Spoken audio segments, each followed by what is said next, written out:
বুলি ফোনটো দিলে তুমি মোবাইল চাই আছা চোৱা একেটা টাইমত দুটা জেগাত আমাৰ ব্ৰেইন খৰচ নহয়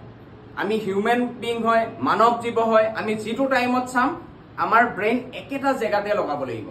এইফালে তুমি পঢ়ি থাকিবা পাকঘৰত খুটুং আৱাজ কৰিব মাই কি বনাইছে তুমি সেন্ট বিচাৰিবা এনেকে পঢ়ানো এনেকুৱা হয় মোৰো হৈছিল বুজিলানে তোমাৰ বয়সত ময়ো তেনেকুৱা আছিল কিন্তু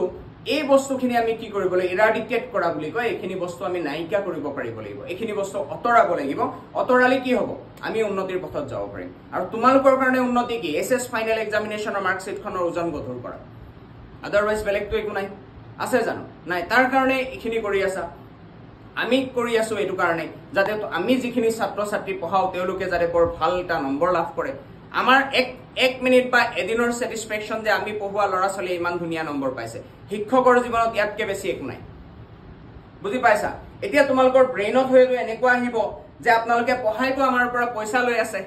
মই মুখানি মাৰি দিও কথাটো তোমালোকক আমি যিখিনি কোৰ্স দি আছো ইমান কম মূল্যত এইখিনি যদি মই ফিজিক্যাল ক্লাস কৰো মই মাহত লম গম পালা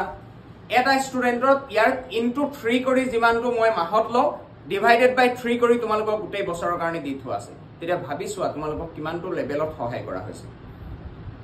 1 মাৰ্কস 2 মাৰ্কস 4 মাৰ্কস 6 মাৰ্কস কোনো স্কুলতো হেয়তো লিখাই নিদিয়ে আমাৰ ইয়াৰ পৰা আমি প্ৰভাইড কৰো হয়তো অসমত আমি একমাত্ৰ ইনষ্টিটিউট যোনে আমি এইখিনি বস্তু এইটো লেভেলত গৈ প্ৰভাইড কৰো আৰু আমাৰ ইয়াত যিসকল শিক্ষকে পঢ়াই আছে 9 10 ও পঢ়াই আছে 11 12 ও পঢ়াই আছে গতিকে যিসকল ছাত্ৰ ছাত্ৰীক ইয়াত লগত কানেক্ট হৈ আছে আজিৰ ডেটত তোমালোকে ৰিয়েলাইজ কৰা নকৰা এছএছ ফাইনেল এক্সাম দিয়াৰ পিছত ৰিয়েলাইজ কৰিবা যে আমি ভাল জেগাত কোৰ্স লৈছিলো